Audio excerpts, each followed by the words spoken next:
Հայաստանի վարչապետ Նիկոլ Փաշինյանը պատրաստվում է 2026 թվականի խորհրդարանի ընտրություններից հետո հեռացնել պաշտոնից և երկրի քաղաքական կյանքից քաղաքական վերնախավի այն անդամներին, որոնք նախկինում ղեկավարել են Հայաստանը և այն թակարդի մեջ են պահել։ Փաշինյանի հավաստմամբ դա այդպես էլ լինելու է։ Նա ընդունել է, որ մարդիկ զզվում են նախկինների և ներկաների միջև բանավեճերից ու քննարկումներից, մասնավորապես երբ նման զրույցները դուրս են գալիս քաղաքական բարեկրթության տրամաբանությունից։ Ի պատասխան լրագրողի հետևել հարցին ասել էիք, եթե այդքան վատ է, հեղափոխություն արեք, արդյոք այսօր կարելի է փողոցներն անժամկետ փակել, ազգային ժողովում ծխարցակում անել, ռադիոտան գույքը փչացնել, դատարանի ելքերն արգելափակել և ԱԺ շրջափակել։ Վարչապետը անեկդոտ է պատմել շեշտադրելով լեգիտիմ բառի բոլոր կիրառումները։ Մեկ-մեկին հարցնում ասում է, անունդ ինչ է, ասում է Սպարտակ, ասում է ինչի դու որ թիվ ես, որ հիմա այդ հարցից առաջին հարցը այդ որ թվի հարց ենք տալիս։ Ցանկացած բան, որը արտահայտում է ժողովրդի լեգիտիմ կամքը, թույլատրելի է։ Ցանկացած բան, որը արտահայտում է ժողովրդի լեգիտիմ կամքը, թույլատրելի է։ Ժողովրդի լեգիտիմ կամքը։ Այն ինչ որ չի արտահայտում ժողովրդի լեգիտիմ կամքը, անթույլատրելի է։ Այն ինչ որ արտահայտում է ժողովրդի լեգիտիմ կամքը, թույլատրելի է։ Այն ինչ որ չի արտահայտում ժողովրդի լեգիտիմ կամքը, չափվում է ժողովրդի լեգիտիմ կամքի արտահայտմամբ։ Ժողովրդի լեգիտիմ կամքը ինչպես է արտահայտվում։ Արտահայտվում է 50+1%-ով։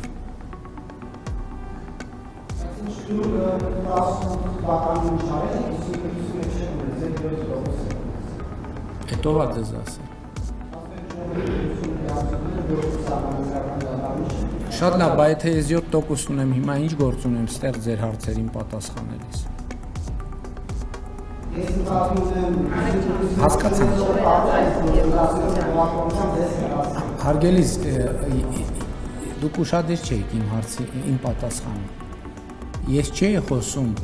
տոկոս ունեցող չունեցողի մասին, ես խոսում եմ ժողովրդի կամքի մասին։ Այն մարդը չի կարևոր, ով ինչ որ տոկոս ունի կամ չունի, ժողովրդի կամքն է կարևոր։ Ժողովրդի կամքը ասեն ինչ որ բխում է ժողովրդի լեգիտիմ կամքից, կարելի է։ Ես համոզված եմ, որ մեր ժողովուրդը իր լեգիտիմ կամքը արտահայտելու ձևը միշտ էլ կգտնի, երբ որ այդ լեգիտիմ կամքը ձևավորված լինի։ Միևնույն ժամանակ Փաշինյանը հայտարարել է, որ ԱՄՆ պետքարտուղարի տեղակալի հետ հանդիպմանը հատուկ անդրադարձել է Ադրբեջանում պահվող հայ գերիների հարցին։ Արձանագրելով, որ նախագահ Տրամպը այդ թվում հրապարակային խոսել է այդ հարցով զբաղվելու իր հանձնարարության մասին, եւ ես ներկայացրել եմ, թե մենք երկկողմ մակարդակում ինչ ենք անում այդ խնդրի հետ կապված, եւ Միացյալ Նահանգների պետքարտուղարի տեղակալին խնդրել եմ տեղեկություն տալ, թե Միացյալ Նահանգների կողմից ինչ ջանքեր են գործադրվում այդ ուղղությամբ եւ խնդրել եմ շարունակել այդ հարցը պահել ուշադրության կենտրոնում։ Եվ դուք ասացիք երկու մասով էլ մեկնաբանեմ, ձեր ասած երկու մասում էլ մեկնաբանության բան չկա, այն ինֆորմացիայի բերումը, որը ես հենց նոր ձեզ ասաց։ Ինչ վերաբերում է Թրամփի ուղի ծրագրին, Փաշինյանը հաստատել է, որ այն մշակվում է, այնքան մեծ է, որ դժվար կլինի ասել, թե քանի տոկոսն է մշակվել, իսկ ինչ կապ ունի Թուրքիան այսպես կոչված Զանգեզուրի միջանցքի հետ։ Ես ուրիշ բան եմ ասել եմ Հայաստանի Հանրապետության տարածքով անցնող կոմունիկացիաների կամ որևէ բանի անուն կարող է որոշել Հայաստանի Հանրապետությունը։ Եվ մենք ասել ենք, որ Հայաստանի Հանրապետությունով բացի մեր ասածից ուրիշ անունով կոմունիկացիա գոյություն չունի։ Հայաստանում կա խաղաղության խաչմերուկ եւ զուգահեռաբար նաեւ Վաշինգտոնի հռչակագրի ստորագրված արդյունքում կա Trip-Root նախագիծը։ Մնացած ցանկացած այլ տերմինաբանություն վերաբերելի չէ Հայաստանի Հանրապետությանը։ Մենք այդ ենք ասում։ Ես ոչ թե նորից, այլ մի անգամ ասել եմ եւ այդ ասածը անընդհատ ուժի մեջ է, որ դա չի կարող այն տերմինաբանությունը, որը մենք չենք ընդունել, մենք չենք սահմանել կամ մենք չենք համաձայնվել, դա չի կարող վերաբերելի լինել Հայաստանի Հանրապետությանը։ Եթե որևէ մեկը այլ տրամաբանությամբ է օգտագործում, դա վերաբերելի չէ Հայաստանի Հանրապետությանը։ Փաշինյանը կրկին ազդարել է, որ սկսվել է Մայրաթորի ազատագրման գործընթացը, ինչը անխուսափելիորեն հասնելու է տեղ։ Նոր կտակարանի ձևակերպումը շատ պատեհ է, որ ես հաճախ եմ օգտագործում, պիտի նայեք եւ պիտի չտեսնեք։ Մայրաթորի ազատագրման գործընթացը սկսել է, ընթանում է եւ անխուսափելիորեն հասնելու է տեղ։ Հոգևոր հավաքը դե ամեն կիրակի հոգևոր հավաքը հենց հոգևոր հավաք է։ Դե գիտեք, Էջմիածնի կենտրոնական հրապարակի գաղափարը դեռ ընթացքի մեջ է, կտեսնենք։ Նկատի ունեմ, գիտեք ինչ, այդ բաները, որ հայտարարվում, ի վերջո պետքա նաև արձանագրել, որ դա նաև երկխոսություն է, չէ, հանրության հետ, եւ նաև որոշակի այդ գաղափարին հաջորդում են ուրիշ գաղափարներ, այդ գաղափարներին արձագանքելով մարդիկ ուրիշ առաջարկ են անում, այսինքն ամեն ինչ տենց կարծրացած չի եւ ինքը ճկուն process է, նկատի ունեմ այնպես չի, որ որևէ որոշմամբ հաստատել ենք, որ SS, կարևորը որ Հայաստանում հիմա ընդհանուր առմամբ ես պիտի ուրախությամբ եւ գոհունակությամբ արձանագրեմ, որ հոգևոր նորոգման գործընթաց է տեղի ունենում։ Ես ձեզ ուրիշ բան ասեմ, ես անձամբ մի քիչ այդ անձնական ընկալումը, ես ուրախ եմ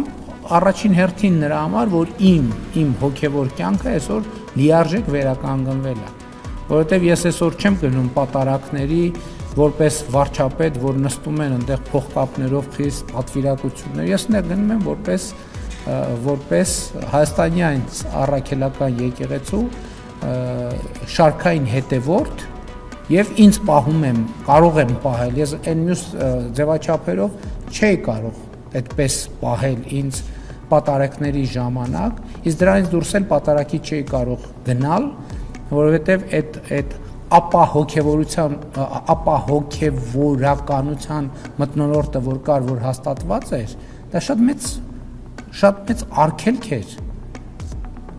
Հիմա այդ արգելքը հաղթահարված է, ամենամեծ խնդիրը լուծված է, որ ես այսօր որպես հայաստանյա առաքելական Սուրբ եկեղեցու շարքային հետևորդ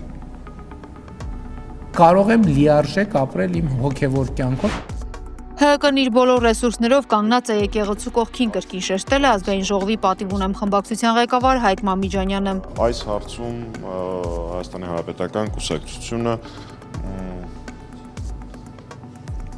խոնարհաբար, ինչպես եւ վայել է եկեղեցու հետ շփման պարագայում, կլսի ցանկացած կոչը մի քիչ շատ մեծ բան է, էլի ակնարկ վեհապար հայրապետի հայ առաքելական Սուրբ եկեղեցու կողմից եւ կլինի ամենավտանգավոր վայրում, այնտեղ որտեղ անհրաժեշտ լինի պաշտպանել մեր Սուրբ եկեղեցին եւ ինչպես որ անհրաժեշտ լինի պաշտպանել մեր եկեղեցին։ Որևէ մեկին հանկարծ չթվա, որ մենք պատասխանատվություն կամ որևէ բանից փորձում ենք խուսափել եւ պատասխանատվությունը դնել եկեղեցու վրա, ոչ մի դեպքում պարզապես հաշվի առնելով, որ եկեղեցին մեր համար սուրբ կառույց է բոլորիս համար, ապա եկեղեցու պաշտպանությունը պիտի իրականացվի հենց այն տարբերակով, հենց այն տրամաբանությամբ, որը որ կորոշի մեր եկեղեցին եւ վեհապար հայրապետը, այսինքն եւս մեկ անգամ Հայաստանի Հանրապետական կուսակցությունը իր բոլոր ռեսուրսներով կանգնած է եկեղեցու կողքին, մենք պատրաստ ենք ցանկացած անհրաժեշտ տրամաբանությամբ պաշտպանել մեր եկեղեցին, ցավոք սրտի ազգությամբ հայ հարցակվողներից, այսպեսի բան պատմության մեջ կամ չի եղել կամ շատ քիչ է եղել, իսկ դրա տարբերակները շատ են, սկսած այն ինչով մենք հիմա զբաղվում ենք, այսինքն հանրային իրազեկում, վերջացրած արդեն ֆիզիկապես կանգնած լինել այնտեղ, որտեղ անհրաժեշտ կհամարի մեր առաքելական Սուրբ եկեղեցին։ Ինչ վերաբերում է իմ նախորդ ասածին, թե ինչքան աջակցություն ունի Փաշինյանը այս հարցում, մենք կարող ենք նայել իր նախորդ իրականացրած քաղաքական միջոցառումներին, իսկ դրանք քաղաքական միջոցառումներ էին, դրանք պատարակի մասնակցություն չէր, դեպքերից մեկում առհասարակ պատարակ, երկուսում առհասարակ պատարակ իրականացնելու իրավունք չուներ կարգալույց նախկին հոգևորականը, դրանք քաղաքական ակցիաներ էին ու այդ քաղաքական ակցիաների մասնակցությունը շատ փոքր էր, մանավանդ հաշվի առնելով վարչական ռեսուրս, ինչ հնարավոր է բոլոր տեղերից մարդկանց հավաքել, բերել եւ այլն, ու միևնույնն է պատկերը շատ փոքր էր, փոքրաթիվ էր մարդկանց քանակը։ Եկեղեցու դեմ ոտնձգությունները միայն Փաշինյան-Նիկոլի անձնական շահառությունը չէ, կան արտաքին շահառուներ, վստահեցրել է ռազմական փորձագետ Հայկ Նահապետյանը։ Իսկապես եկեղեցու դեմ բավական լուրջ ուժեր են շահագրգիռ, որպեսզի եկեղեցու իմ գնահատմամբ եկեղեցուն փորձում են երկու ուղղությամբ հարվածացնել։ Առաջին, կառավարման ձևը փոխել, որտեղ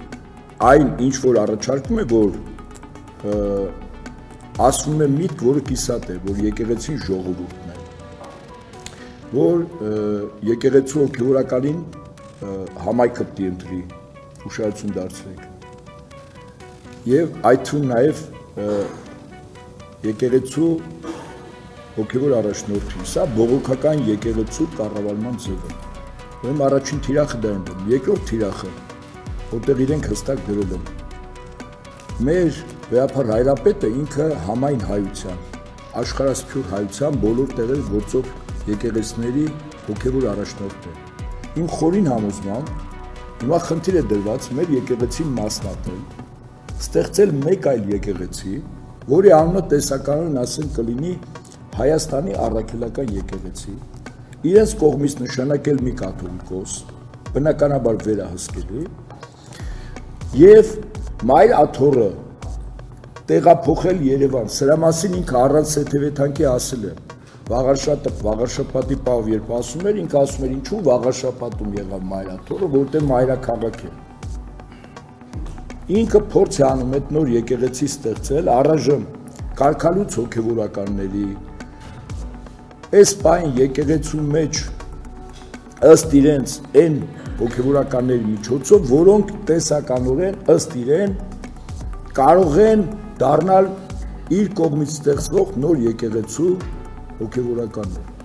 Հայաստանի արտաքին գործերի նախարար Արադ Միրզոյանը արձագանքել է թուրք պաշտոնակից Հական Ֆիդանի այն հայտարարությանը, թե Հայաստանի համար կարևոր է Թուրքիայի հետ հարաբերությունների կարգավորումը եւ եթե Թուրքիան անի դա հիմա, Հայաստանից կխլի Ադրբեջանի հետ խաղաղության համաձայնագիրը ստորագրելու ամենամեծ դրդապատճառը։ Պատասխանելով Armenpress-ի հարցին նախարար Միրզոյանը շեշտել է, որ նախ Թուրքիայի հետ դիվանագիտական հարաբերությունների հաստատումը եւ սահմանի բացումը իսկապես կարևոր են Հայաստանի համար։ Նույնքերպ կարևոր է նաև Ադրբեջանի հետ հաստատված խաղաղության հետագա ինստիտուցիոնալացումը երկու ուղղություններով էլ Հայաստանն անկեղծ ջանքեր է գործադրում միաժամանակ, սակայն այս երկու բաղադրիչներից որևէ մեկը մյուսով պայմանավորված չեն եւ եթե անպայմանորեն փորձենք դրանց միջև պատճառահետևանքային կապ տեսնել, գուցե պարզվի, որ Թուրքիայի հետ հարաբերությունների ամբողջական կարգավորումը կարող է ոչ թե բացասաբար, այլ ճիշտ հակառակը դրականորեն անդրադառնալ Հայաստանի եւ Ադրբեջանի միջև կարգավորման գործընթացի վրա, ընդգծել է Միրզոյանը։ Ինչ վերաբերում է տրանսպորտային ենթակառուցվածքների ապաշրջափակմանը, օգոստոսի 8-ին Վաշինգտոնում տեղի ունեցած խաղաղության գագաթնաժողովում համաձայնեցվել են այդ գործընթացի հիմնական սկզբունքները՝ տարածքային ամբողջականություն, սահմանների անխախտելիություն, ինքնիշխանություն, իրավազորություն, փոխադարձություն։ Սրանց շրջանակներում սահմանված թրիփն ուղին կապելու է թե Ադրբեջանը Նախիջևանի հետ, թե Հայաստանն այլ երկրների հետ, թե ավելի լայն աշխարհագրությամբ տարածաշրջաններն իրար հետ, Հայաստանի եւ Ադրբեջանի միջոցով։ Հայաստանը շահագրգիռ կերպով ակտիվ ջանքեր է գործադրում այն հնարավորինս շուտ կյանքի կոչելու ուղղությամբ, ամփոփել է նախարարը։ Թե Իլհամ Ալիևը, թե ադրբեջանցի այլ պաշտոնյաներ շատ ուղիղ տեքստով խոսում են այն մասին, որ խնդիրը հայերի եւ Հայաստանի հետ երբեք չի սահմանափակվել։ Լեռնային Ղարաբաղով գրել է ադրբեջանագետ Տաթև Հայրապետյանը։ Ըստ նրա ավելին նրանք խոստովանում են, որ քանի դեռ կար Լեռնային Ղարաբաղի հակամարտությունը, իրենք ռիսկ չէին անում ակնհայտ զավթողական ծրագրերով հանդես գալ ընդդեմ Հայաստանի Հանրապետության։ Արևմտյան Ադրբեջան զավթողական ծրագիրը Իլհամ Ալիևի կողմից դրվեց շրջանառության մեջ Փաշինյանի կողմից Պրահայում Արցախն Ադրբեջանի մաս ճանաչելուց 2 ամիս անց 2022 թվականի դեկտեմբերի 24-ին փորձագետի գնահատմամբ հայկական պատասխանատու գերատեսչությունների 3 տարվա հանցավոր անգործության պայմաններում այսօր Ադրբեջանում պետական հրահանգով Հայաստանի տարածքը կոչում են Արևմտյան Ադրբեջան, տերմին, որը չունի որևէ աշխարհագրական, փաստական, պատմական ու անգամ տրամաբանական հենք, բայց փոխարենը ունի հեռուն գնացող շատ վտանգավոր միտումներ, որոնք հնարավոր է կանխել խելացի ու կազմակերպված աշխատանքով, այլ ոչ թե հանրությանը խաբել հաստատված խաղաղության մասին ստերով։ 1.5 տարի առաջ իշխանությունը հայտարարեց սահմանազատման աշխատանքների անհրաժեշտության մասին եւ դա Ադրբեջանի պահանջով սկսեց Բաղանից Ոսկեպարկ իրանց գյուղերի հատվածում։ Հետևանքը բոլորը գիտեն, գրել է պատիվ ունեմ խմբակցության քարտուղար Տիգրան Աբրահամյանը։ Դեռ այդ ժամանակ ասում էին, թե դա անխուսափելի գործընթաց է, որովհետև դա այն ճանապարհն է, որով Արցվաշենն է վերադարձվելու 2021-23 թվականներին Ադրբեջանի Հայաստանից խլած հատվածները։ Ադրբեջանը վերցրեց իրեն հանձնված գյուղերը, իսկ գործընթացը երկար ժամանակ է միայն կուլիսներում է ընթանում։ Ավելին ոչ միայն պարզ չէ, թե դա ինչպես կընթանա, ըստ իրավիճակի Ադրբեջանն էլ ինչ կպահանջի, նույնիսկ պարզ չէ, թե արդյոք դա ողջ ճակատով լինելու է, թե ոչ։ Աբրահամյանի կարծիքով Ադրբեջանն իր համար նպաստավոր ուղղություններում գործընթացը կիրականացնի, իսկ օկուպացված եւ իր համար ռազմավարական նշանակություն ունեցող հատվածների հարցը կպահի օդում կախված։ Այդ ընթացքում փաշինյանականները կփորձեն ժողովրդին զբաղեցնել ալյուրով, բրնձով կամ ասֆալտով, իսկ Ադրբեջանը կապահովի եւ կամրապնդի իր ռազմավարական առավելությունն ու դիրքավորումը, գրել է նա։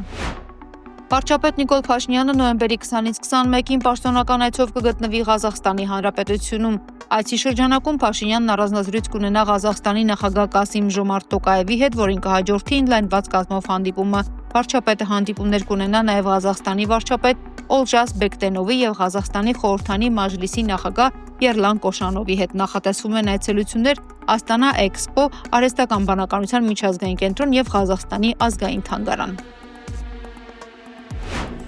Գերմանական ձախակողմյան Յունգևել թորաթերթը ծավալուն անդրադարձ է կատարել Իմ Նեմնիմի փոդքասթի համահեղինակներ Վազգեն Սաղաթելյանի ու Նարեկ Սամսոնյանի կալանավորումներին։ Պարբերականը նշում է, որ վերջին 2 տարվա ընթացքում փոդքասթի վարողներին երկրորդ անգամ են կալանավորում խուլիգանության հոդվածով։ Այս հանցատեսակը գոյություն ուներ նույնիսկ խորհրդային ժամանակներում եւ կիրառվում էր այն դեպքում, երբ այլ հանցագործություն չէր հայտնաբերվում, ըստ աղբյուրի վեճի իրական պատճառը հավանաբար Իմ Նեմնիմին ՀՀ նախկին նախագահ Սերժ Սարգսյանի հարցազրույցն է։ Վերջին ամիսներին ձերբակալվել են նաև հոգևորականներ, քաղաքապետեր եւ փաստաբաններ, որոնք են դրա պատճառները։ Բռնաճնշումները եւ քաղաքական դրդապատճառներով ձերբակալությունները միշտ էլ եղել են։ Սակայն ի տարբերություն վարչապետ Փաշինյանի ներկա կառավարության, նախորդ կառավարությունները զգույշ էին, եթե նրանք սխալ էին թույլ տալիս, քննադատության էին ենթարկվում արևմտյան լրատվամիջոցների եւ ՀԿ-ների մի ամբողջ խմբի կողմից։ Այժմ աննախադեպ մասշտաբի բռնաճնշումների ալիքի պայմաններում լռություն է տիրում։ Շատերի մոտ այն կարծիքն է, որ Արևմուտքը Փաշինյանին տեսնում է որպես իր մարդ, հետևաբար նա կարող է անել այն, ինչ ցանկանում է,